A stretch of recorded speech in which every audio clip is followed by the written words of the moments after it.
Witnesses have told the stories. Articles have confirmed the facts. Locals have heard, seen, or even felt them today. Imagination, or the encounter of those from the past.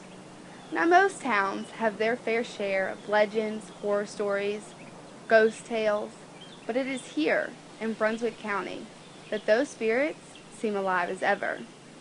Bizarre sounds, unexplainable visions, the hair-raising sense that something, someone, is watching you. Now, we looked deep into Brunswick County's haunted history, and we found some disconcerting stories that we have to warn you, it could leave you wondering, who are the true residents of Brunswick County?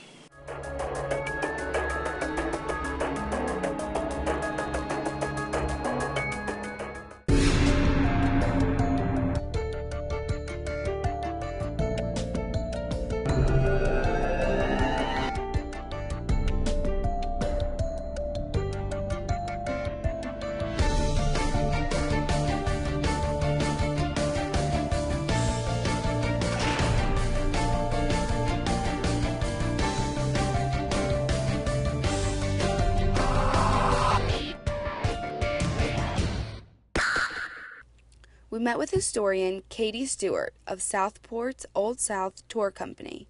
Katie took us on a ghost tour to show us several areas of haunted Southport.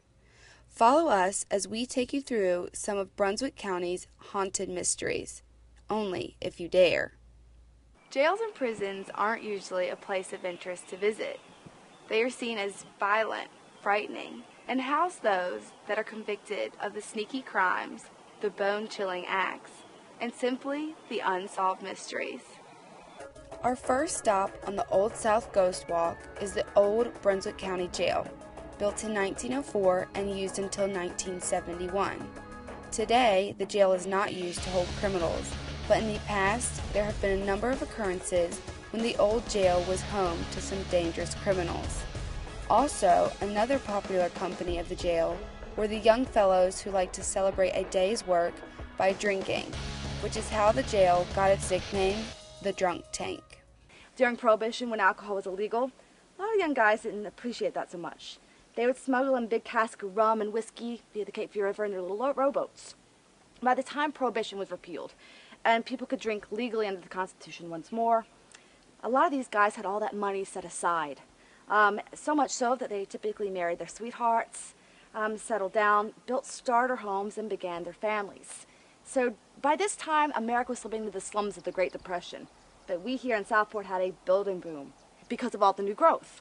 Naturally, we had to lay out and thus name some new streets. Now, Howe Street, H-O-W-E, is our main street coming into town. It's named after Robert Howe, who fought in the Revolutionary War. And even for your typical historian, it's a little dry. We also have Lord Street. 3 churches were located on Lord Street. Appropriate, not all that clever. But then we add down the way a little street called Dry Street, and then we walk along the waterfront, you'll see a little alleyway, I Am Street. And when you walk along them, it's designed to poke fun at Prohibition. It reads, Lord, how dry I am. Of course, there is a darker story behind this property. So I grew up hearing this story by all the locals. For generations, people have accounted for something rather strange on this property. Hearing in the warm summer months the dark clip-clop, clip-clop, clop of hooves along the street here. Also, when you walk up this place, an ominous feeling, a feeling like this is not the world's greatest place to want to hang about, even though you already know the jovial history behind the jail itself. A lot of these people that would even see something go by in the periphery of their vision, an image that looked very much like a big horse or something and a wagon trailing behind. Oftentimes, when it's nightfall, there is an odd yellowy haze found on this property and a distinct aroma, as if something was being burnt. Granted, a lot of these young people that see this in yesteryear, or those young guys housed in the jail, you can't always depend upon what they were always saying or seeing, for that matter. I left it largely alone until so many people had bombarded me with comments. Anywhere from alderman members down to somebody who gutted fish for a living. I simply couldn't ignore it, so I started doing a little bit of research. There was, in fact, a few problems here. We had on one tour a couple psychic mediums come out. My jaw actually dropped. I'm really just a boring historian. Not a paranormal expert by any means. But when we got to this place, they stopped me dead in my tracks. They've accounted for hearing clip-clop of hooves, a squeak of like a wagon wheel. They both look at me and they say, how come there's a horse and a wagon that travels through here? No, that's a mule and wagon. How come it's carrying all the dead bodies? How come this is a place of deep grief and mourning? I didn't know what to tell them. Summer of 1863, there was a mass yellow fever epidemic. That yellow fever epidemic killed about 3,000 people in total in our village. And we have an in-town population of full-time residents in Southport proper of 3,800 to 4,000. This was absolutely devastating. That we are a country in the grips of war, a civil war. We didn't have the manpower to deal with the sheer volume of death. That, not to sound crass, but it was summer of 1863. There were some sanitary concerns. That, and people didn't know how yellow fever spread. We know it as malaria, passed down from the tropics of all the mosquitoes that we were bringing up from the blockade. They thought it was actually noxious air. That's what they call it. You could breathe this in by accident. Altogether, there are time constraints. Every single night, starting at dusk, haphazard means of burial had to take place. It was done at nightfall so kids couldn't see in great gory detail. Every single night, it was a mule and a wagon that were hired to go clip-clopping down these side streets. Back then, most of them were cobblestone. Had you had a loved one pass away inside your home for whatever the reason, you would have stood on your front porch and you would have flagged it down. One consenting adult from every household would help load that loved one on the wagon. They were also ordered to follow behind with a turpentine-soaked rag, burning it like a torch. For one thing, to ensure nobody fell off the wagon, so to speak. Also, because they believed that burning a turpentine-soaked rag like that torch would actually ward off, quote, noxious air. And actually it worked.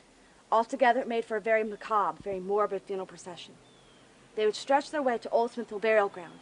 There, I'll show you a mass grave dug, big enough to hold 3,000 bodies, not on the same night. So you did not want to be up close and personal to this. This was an open, empty lot. There was no jail here at the time. People would stop here, clasp hands, grieve, mourn, weep, and wail every single night that summer of 1863. And a lot of people suspect that question mark in our town's past has been solved. Why so many people, even people on the tour, have heard that clip-clop of hooves, a squeak of like a wagon wheel, something unexplained go by in the periphery of their vision, and altogether feeling this is not the world's best place to want to hang about, especially by oneself. Most people would consider cemeteries to have an eerie aura, whether it's because of what lies 6 feet below the ground you walk on, or because of the ghosts that lurk through the graveyard on those dark, cold, full moon nights. Whichever the reason, graveyards are not ideal, but each gravestone inside have stories that are longing to be heard. Our next stop on the ghost tour is the old Smithfield Burying Ground, a necropolis that has been around for centuries. The land was used by the Indians to bury their tribe members, but for the town of Southport, this graveyard's history dates back to 1792.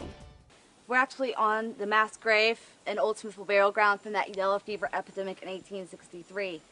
And as a macabre sort of footnote from that, you perhaps don't want to walk down through here after heavy downpours, tropical storms. What appears to be a piece of gravel, well, might not always be the case. Now, if you'll notice, a lot of the older burials are laid in a special way. They're laid according to older tradition. This is not so much used anymore.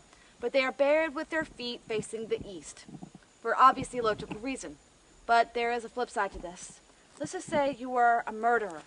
You're buried with your feet facing a very dark direction, devoid of anything good about it, they believed. The north would be the direction that would be the darkest to them. So they would bury you with your feet facing the north. Now, it's fallen by the wayside, thankfully. But slaves in the Old South had their own spin literally on this tradition.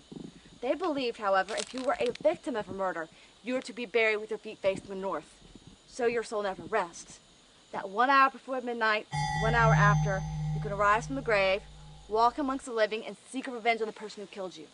Now, maybe it's a real person, maybe it's a suspect, a scapegoat, but when they die, sometimes of natural causes, even 30 years later, they'll go find that original grave, exhume the body, spin them around with their feet facing the east. Their job's done, they can now rest. So 1 hour before midnight, they do good things. 1 hour after, evil.